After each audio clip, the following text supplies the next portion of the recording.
In this meeting of the Lancaster County Board of Zoning Appeals, welcome everybody who's here. Did everybody get their package in time to review everything? I got mine. Yes. All right, as far as the minutes go, are there any additions, corrections? Make a motion to approve. All right, there's a motion on the floor to approve. Second. So it's properly second, all in favor? Aye. Opposed? All right, that passes. Thank you. We have 3 hearings this morning. And Ms. Pruitt, Okay. if you want to start.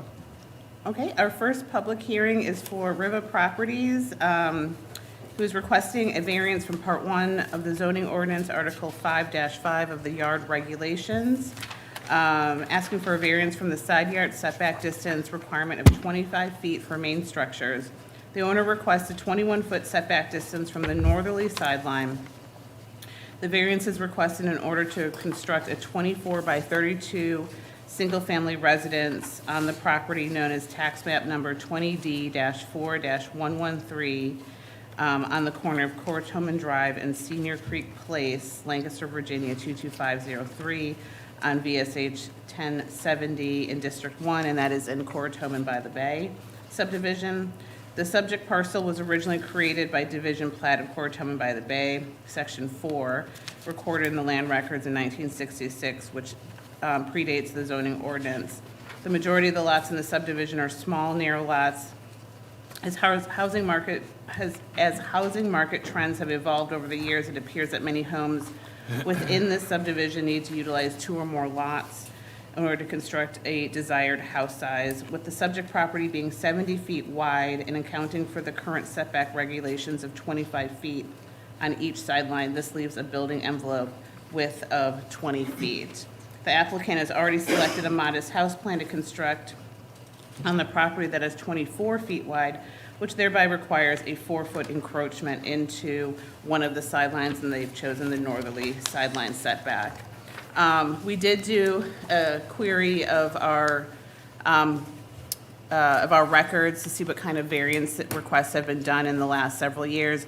We did come up with 3 there in your packet. 2 had been approved and 1 had been denied, but we did have a few kind of precedents set there. While not impossible to build on this parcel as it is, the applicant requests this variance for the following reasons. Due to the narrowness of the lot and the existing setbacks, the building area is significantly reduced. Considering that the zoning ordinance was not in effect when this lot was created, thus not accounting for when the designing of the subdivision was laid out, the ordinance is an unreasonable restriction on the property.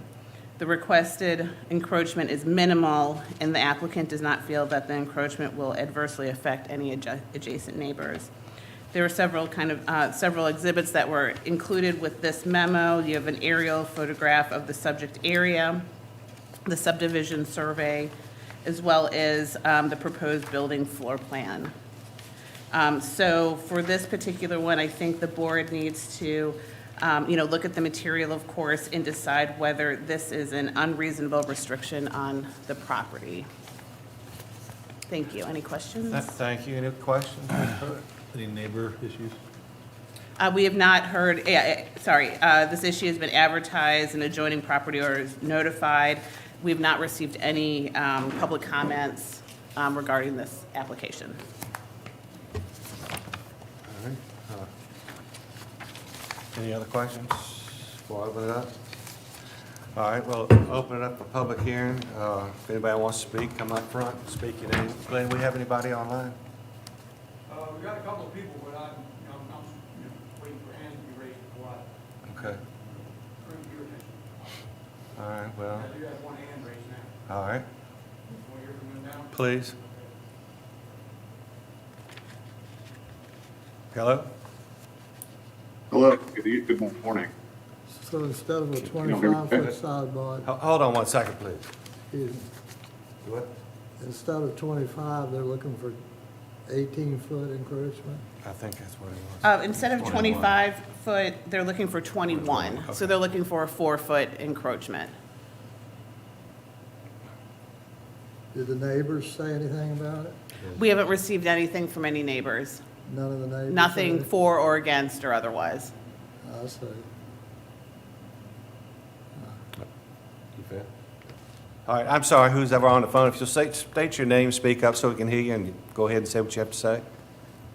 Certainly, yes. Good morning. My name is Travis Givens, District 1. We are an adjacent property owner just across Senior Creek Place from the aforementioned property.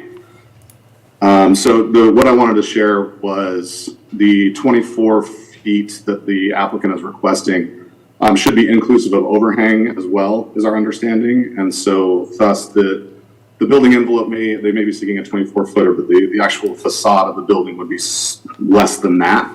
Minimum square footage homes in Portola Bay are 650 square feet, meaning that the depth of the home would be 37 feet, if my math is correct. So, trying to shoehorn a house into a single lot in Cortoma by the Bay, as mentioned, has been previously denied. There was I think a recent precedent this is lot 113 and lot 107, about 6 lots down the way, down Senior Creek, was also denied recently. So, just wanted to share that with you all, and we are affected property owner across the way. Denied through where? Through you all, through his Board of Zoning Appeals. I think it's lot 107. I did not, we did not come up with that particular one. Okay. We did a search of our building permit system, and application system. I did not come up with that, my apologies. The one that I did come up that was denied was an after-the-fact variance, yard variance for an accessory structure that was denied, more recently. Okay. All right, thank you. Anything else? Oh, and, One of the I'm sorry, one other thing to Go ahead. just make note of, you're correct you're fairly correct in terms of the overhang. If it's more than, and maybe Olivia can speak to this, it does include the overhang if it's more than so many feet, I think, I think it's typically 2 feet. 2 feet. Yep. In this case, I'm not Right. sure. Do you know how much they're saying the overhang's going to be? I do not know that. And I think the owner was not sure if he could be here, but he might be one of the folks that is online. He thought he was going to try to zoom in. Okay, all right, thank you. Okay. Anything else, sir? No, just the reason I bring up lot 107 is I spoke with one of the other neighbors the other day who was just down the street, and he's an attorney, and he was the one who provided that precedent with the Board of Zoning Appeals denial of lot 107, a similar request for a variance on a single CBTV lot. That's all for me. Thank you, folks. Thank you. Anybody else go in? No, sir. Nobody? Because those lots are so narrow, that most people buy 2 of them and put them together, and then they don't have a problem. Correct. Because this was all done before the subdivision ordinance. Somehow Trip from Michigan created that mess in there. And they're all small lots. We do have a precedent of approval in these cases on lots. I think we've done several in the past 3 years in this neighborhood, so. All right, if there's nobody online, nobody else here wishes to speak, I'm going to close this portion of the talking, and we'll move on. And if you have questions or comments you want to make? You know, I think it's a pretty reasonable request. He's not asking for the world, he's asking for 4 feet. It's a tough lot to build on. I'd make a motion to approve the request. All right, we got a motion. I will second that. Any other further discussion? All in favor? Aye. Forward? All right, it's approved.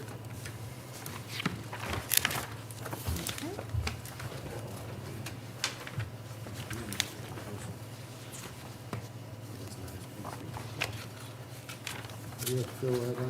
Yes. Okay. All right, we have a second hearing. Mr. Wade is asking for a variance. Ms. Pruitt. Okay, thank you.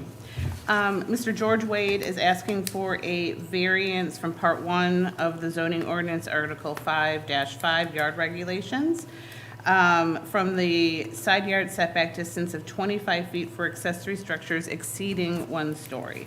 The owner requests a 5-foot setback distance from the westerly sideline. The variance requested is in order to construct a 28 by 28 two-story garage located at his property at 1029 Ring Farm Road in Whitestone on VSH 670 in District 5. The applicant wishes to construct a two-story garage to replace the existing shed located on the westerly side of the property. The upper loft area will be unfinished and solely be utilized for additional storage.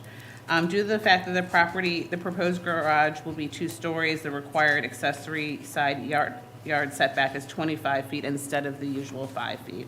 The 5-foot setback is really primarily for the front corner of the garage. From this point, the property line extends to the rear at an angle, and the applicant believes the rear corner of the garage will be closer to having a 20-foot setback. The applicant has identified the following physical conditions that limit the location of the 2-story garage. Firstly, the property is on tidal water, so it does have an RPA feature that restricts a large part of the use of the backyard. The location of the septic and well in the front yard limits that use, as well as the required setbacks for 2 roads, really. It's the Ring Farm Road, which is VSH 670, which kind of dead ends right at the property, but then it extends from there as a private 22-foot road that extends from that, so they would have to adhere to setbacks from both of those roads that further kind of constricts the use of that front yard. And then, of course, the logical and more aesthetically pleasing location of the garage is on the westerly side, basically where the shed is now, which is at the terminus of the existing driveway. So again, you've got several things in your packet to kind of help, illustrate that, some photography, survey, the proposed garage site plan, et cetera. Again, this issue has been advertised and adjoining property owners notified. There have been no additional public comments, other than the fact that the applicant has actually obtained signed letters from both of the adjacent neighbors approving or agreeing to his proposed location, and those were included in your packet as well. Thank you. Thank you. Any questions of Ms. Pruitt? No. Nothing? All right, in that case, we'll open up this for a public hearing. Mr. Wade, if you'd like to stand up, give us your name. Yes, sir. You're good. As you stated, I like the building.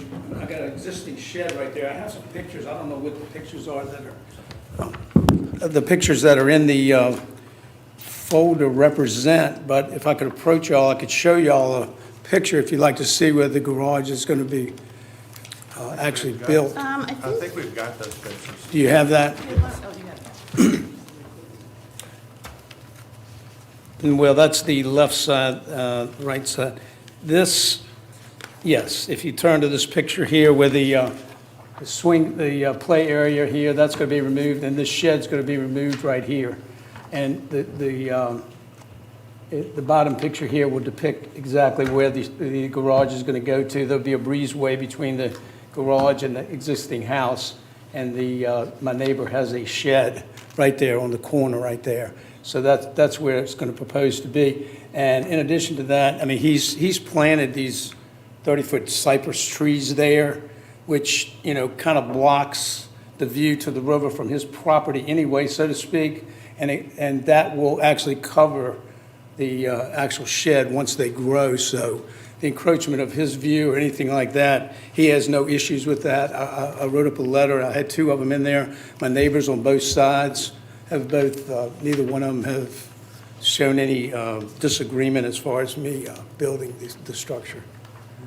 And the structure is only going to be 27 foot, 11 inches tall. So it's not an enormous structure. This is my builder right here, that if y'all have any questions for him, he would be glad to answer that. Any questions of Mr. Wade? Yeah, I noticed the drawing was done by Land Data many, many moons ago, right before we had the Bay Act.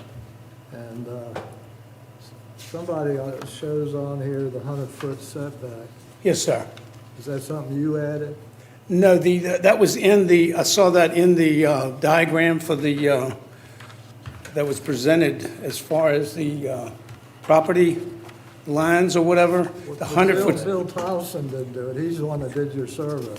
Bill Thompson was the one that noted the 100-foot setback, yes, sir. I think that is a He requirement. did the 100-foot setback? Yes, it is set back 100 foot from the, it won't encroach on that at all. Okay. No, sir. No, and you're right, Mr. Thompson is the one that did the survey, and it won't exceed that. It won't, plenty of distance, at least 100 and some foot to the water line. And another thing I noticed, Tomlin and Keyser, I think, did this original subdivision. And back in those days, they would put utility easements on all the property lines, every one Right. of them. Where they didn't need to do it, they could have gone down every other one and served two houses.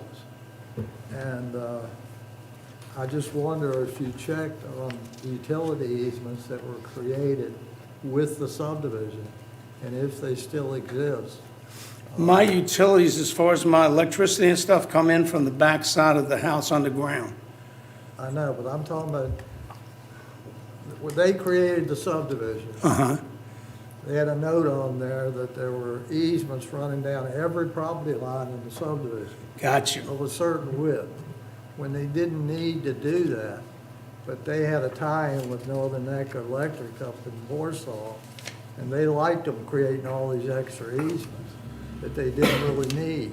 Yes, sir. And I've noticed that's happened a lot of times, and I haven't even seen your recorded subdivision. I don't know if Tom and Keisha did it. Somebody else could have done it. Maybe Bill Thompson did it. But we've got all these easements that everybody forgets about. Right. And if there's an easement there, you need to vacate it. I guess you know where all the underground stuff is. Yes, sir. I know well underground stuff, and there is, I know there's a box that they marked off of that was like two neighbors down that had like the electrical box, and that could have been the easement you're talking about. But that is further towards the encroachment of the water. I say, You see what I mean? It's not like between my houses, it's closer to the water side. Right. So, but I'm not gonna be touching any of that area, I'm gonna be on this side of that area. I say, Is that? That's correct. Yes. Yes, sir. okay. Well, I'm talking about things that aren't on here. Yes, sir. I'm assuming certain things. Yeah, I, like I said, I got Mr. Thompson, he's in the final stages as far as marking off, the property and the septic tank and the land, which he has already done originally, but he's gonna have to mark off the actual building plot. I'm still working in conjunction with Mr. Thompson as far as the surveyor, yes, sir. Yes, sir. Yeah, I know the subdivision. Old man Dutton used to live down there. Did he really? Yeah, Now, was The that attorney. the ring? That was his farm, Ring Farm, I think it was called. Yes, sir. And as she stated in the beginning, the state line or the state road ends right at my property. Oh, it And then, does? yeah, and then the private road starts right there. I see. So none of my property is really on the state line. It's all private road going back, and there's only there's only 4, maybe 5 houses past mine. I see. And it's on the point right there. Yes, sir. Now, that was Ring Farm, was that the farm right there? That's the It was a original? farm, yeah. That was the original farmhouse that's next His to me. home place, Yeah, yeah. Beautiful piece of property, I love it down there. yeah. Anything else, Charles? No, that's all I got. Anybody else got anything? I feel like I should know, or not for him, sorry. When does an accessory building become a garage? Is it square footage? It's always an accessory, anything separate, additional to the main structure is considered an accessory structure.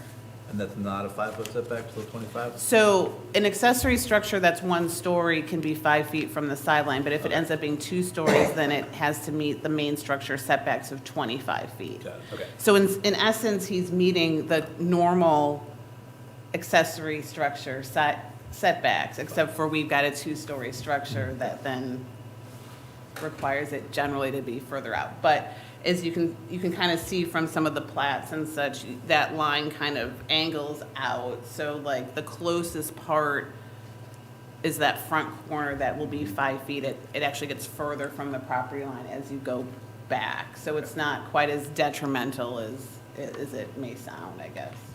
Yeah, within the 28-foot structure, I believe it's 17 to 20-foot distance On at the- the on the far back corner. side. So it goes back on an angle. Yeah. It's just really the part that's in question is if you're looking at the structure on the front right corner, that's the closest to the property line. Yeah. But that's still within the 5-foot variance of a single-story structure. It's just that it's 27 foot tall, so it's considered two-story. Okay. Yeah. Any other questions? Just a quick question. And so you're removing the playground? Yes, sir. part And also that little shed? that's Yes, there, sir. And then placing your garage there? Yes, sir, Gotcha. where they are. Yes, sir. Gotcha. Yes, sir. That's all I have. All right, thank you. Jude, Thank want you. to say anything? All right, is anybody online, Glenn? No, sir. All right. I'll close this portion of the public hearing. And any comments, questions, anything else you want to say? No, I'm fine, You're fine? I'm fine. Good? I'll entertain a motion. I'll make a motion to approve. All right, there's a motion on the floor to approve. It's been properly seconded. All in favor? Opposed? Passes. Thank you, sir. Good luck to you. All right, we have a third and final hearing for today, and it's Mr. John Murphy and Ms. Pruitt. Okay, thank you. Mr. John C. Murphy and others are requesting a variance from Part 1 of the zoning ordinance, Article 7-5 of yard regulations, from the side yard setback distance requirement of 20 feet for main structures. The owner requests a 15.5-foot setback distance from the westerly sideline. The variance is requested in order to enlarge and connect two existing decks located at their property known as 380 Mulberry Creek Road, Lancaster, Virginia, and State Route 748 in District 1. The house located on the subject property was originally constructed in 1972, according to the county's tax card, which predates the zoning ordinance. The applicant wishes to make improvements to the existing decking on the house. There are two existing decks that flank a sunroom on the westerly side of the house. The applicant wishes to improve and connect these two decks by constructing a decked walkway between the two. That walkway would be 8 feet wide. The sunroom is currently 23.5 feet from the sideline. In order to add an 8-foot deck, the applicant requires a 4.5-foot encroachment into the westerly side yard. In 2000, in order to construct an attached carport, this property received a variance from the BZA from the side yard setback to alleviate a hardship due to the physical condition of the property at that time. The variance granted was a 6-foot encroachment into the side yard setback. The applicant believes the variance request should be considered for the following reasons. The requested encroachment into the side yard is minimal, and the applicant does not feel that the encroachment will adversely affect the adjacent properties. The same hardship, the same physical hardship, physical condition hardship requiring a variance in 2000 for the carport is still applicable to this request.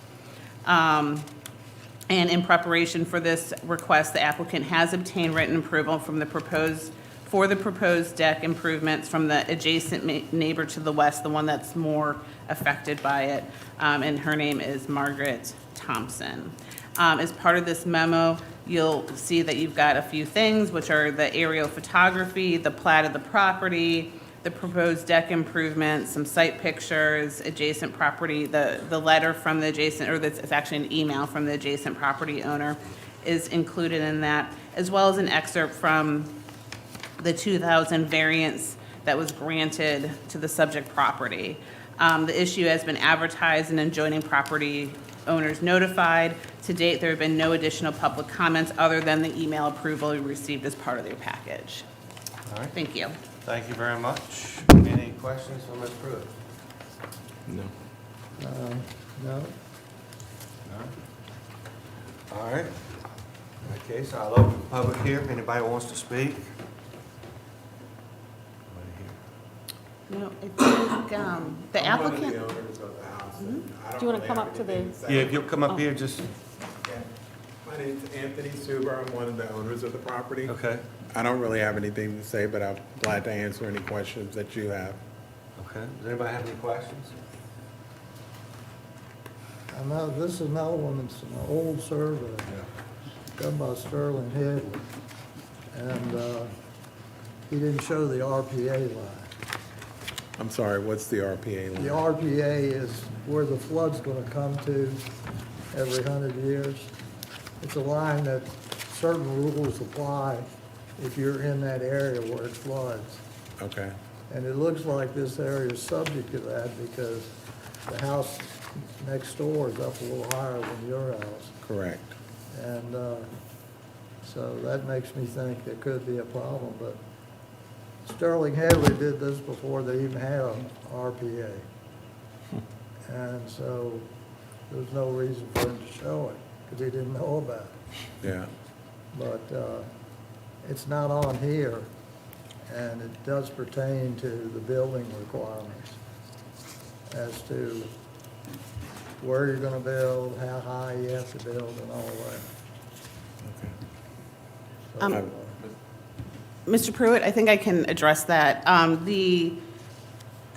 The construction, or the proposed construction is going to be connecting two existing decks. So what's being added is not going to be extending any further towards the water than is already there. I believe everything is behind the 100-foot RPA. I cannot say that for certain, but what's being asked is not extending or going further towards the water than is already constructed. and I'll just add that if approved, it'll come back to the county for a zoning review, and we will be looking into that distance to the RPA and probably taking a measurement in the field to confirm. So your approval will not necessarily be a violation of the Bay Act. We could still deny it based on if that deck is going into the RPA. Anything else? And also, our property is set back at least 40 to 50 feet from both of our neighbors to the river. So it's at least 150 feet from the front of the house where it currently is to Mulberry Creek. Well, I didn't get a chance to ride down there and look at it. This man lives down there. So he probably knows what's going on over there. Yeah, it's pretty far back, so. Anything else, sir? No, sir, thank you. Is there anybody else on the phone or anything about, nobody? Anybody else wish to speak? In that case, I'm gonna close this part of the public hearing. Any questions, comments, statements, motions? Is that the grandfathered, from 2000, isn't that enough to cover it? I don't believe so, because the variance was granted specifically for the carport, not for a blanket, you can do whatever you want on that side of the Yeah, okay, property yeah. up to 6 feet or whatever it is from the property line.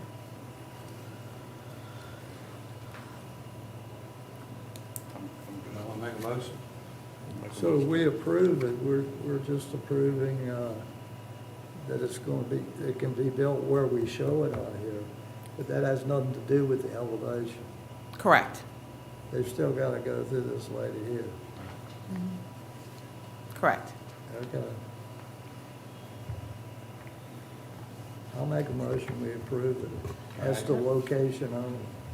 There's a motion on the floor to approve. Is there a second? Second. There's a second. Any further discussion? All in favor? Aye. Opposed? Motion passes. Moving right along, last thing we had on here is the planning commission, and we didn't have a planning commission meeting this month because of the holiday. The next one is July. And that's all I've got. Anybody, anything else, anything coming down? You said you've had some calls, but nothing We've set had up some yet. calls, but nothing real definitive right now to say that we should possibly consider meeting in July. Nothing definitive. Anything? No, you've got 4 that are probably coming from Hills Quarter. There's a utility easement that's an issue. So I don't know how long it's going to take them to get us that. Probably it'll be August when we schedule that one. Yep. Anything else here? If not, I'll entertain a motion to close this. Motion? Motion to adjourn, second probably. All in favor? Opposed? Thank y'all very much for coming. Thank y'all. Thank you, Mr.